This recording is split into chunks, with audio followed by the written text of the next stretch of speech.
Class 3 NCERT book Marigold, Unit 5, poem The Balloon Man. He always comes on market days and holds balloons, lovely bunch. गुब्बारे वाला हमेशा जिस दिन बाजार लगता था उसी दिन आता था और उसके हाथ में गुब्बारों का एक प्यारा सा सुंदर सा गुच्छा लगे हुए रहता था. And in the market square he stays and never seems to think of lunch. और वो बाजार के चौराहे पर ही खड़ा होता था और उसे देखकर कभी ऐसा नहीं लगता था कि वो खाना खाने की सोचता होगा. They are red and purple, blue and green. और वो लाल, बैंगनी, नीले और हरे रंग के गुब्बारे थे. And when it is a sunny day, और जब कभी भी धूप होती थी, the carts and people get between, you see them shining far away. और जब कभी भी हमारे और गुब्बारे वाले के बीच में गाड़ियां और लोग आ जाते थे, फिर भी जो गुब्बारे थे वो धूप की रोशनी से दूर से ही चमकते थे. And some are big and some are small, all tied together with a string. और उनमें से कुछ बड़े और कुछ छोटे गुब्बारे हैं और वो सभी एक साथ एक धागे से बंधे हुए हैं. And if there is a wind at all, they tug like anything. और जब अगर हवा चलती है तो वो गुब्बारे एक दूसरे से टकराते हैं और टक टक की आवाज आती है. Someday perhaps he will let them go and we shall see them sailing high. और शायद किसी दिन वो गुब्बारे वाला उन गुब्बारों को छोड़ दे. And stand and watch them from below, they would look pretty in the sky. और हम उन्हें ऊपर उड़ते हुए ऊंचे आसमान में देखेंगे और वो आसमान में उड़ते हुए कितने सुंदर लगेंगे. Now let's read the new words. First one is bunch. Bunch means गुच्छा. Square चौक या फिर चौराहा. Sunny धूप वाला दिन या फिर गर्मी. Tug खिंचाव. Cart गाड़ी. String धागा या डोरी. Now let's do the question answers of this lesson. Reading is fun. First question है, Where does the balloon man stand? जो balloon man था गुब्बारे वाला वो कहाँ खड़ा होता था? The balloon man stands at the market square. Market square यानी बाजार के चौराहे पर खड़ा होता था. What happens to the balloons when there is the wind? गुब्बारे के संग तब क्या होता था जब हवा चलती थी? इसमें आप लिखोगे When there is a wind, the balloon tug a lot. एक दूसरे से वो टकराते थे, है ना? Next है, What does the child like to see the balloon man do?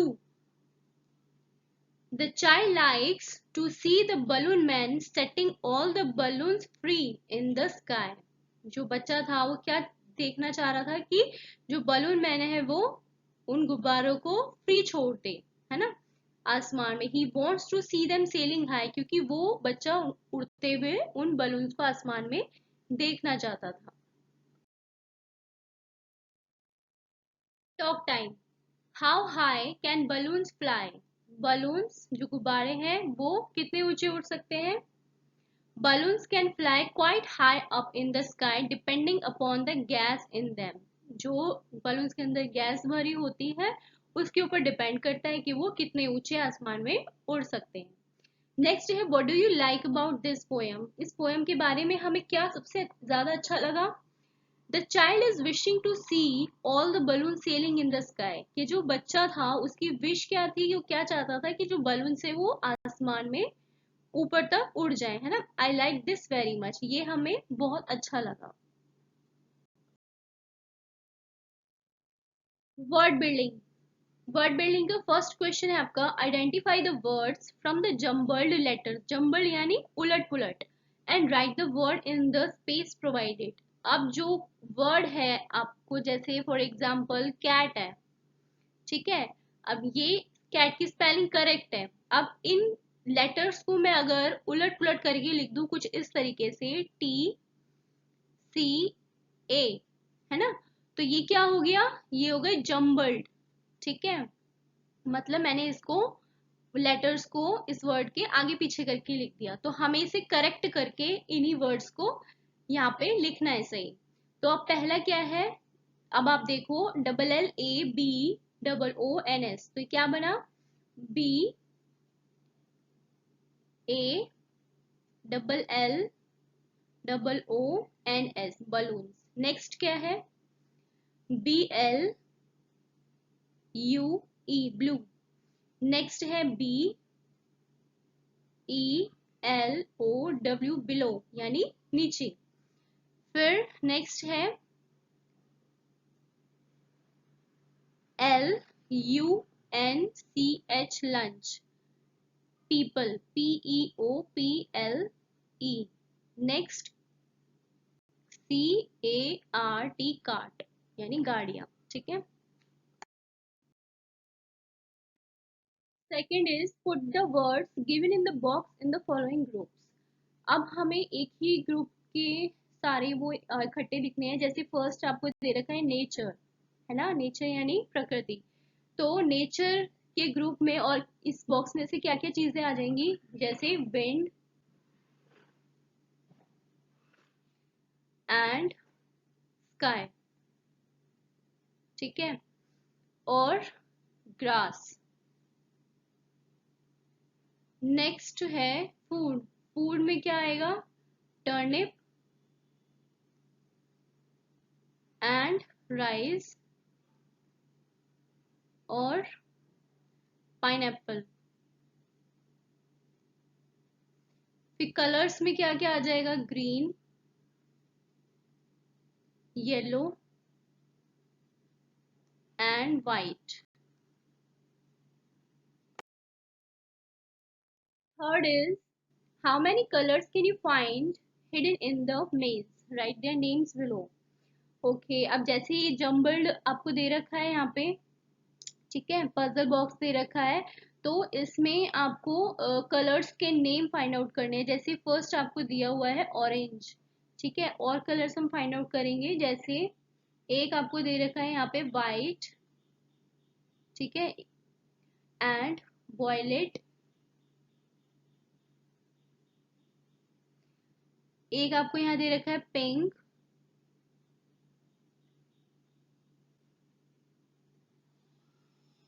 Purple, blue, brown and red and black, ठीक है। अब जो भी हमने ये फाइंड आउट करे हैं कलर्स, उनके नेम्स आप यहाँ लिख दोगे, ठीक है, जो जो आपने फाइंड करे हैं, जैसे red, blue, brown, black, pink,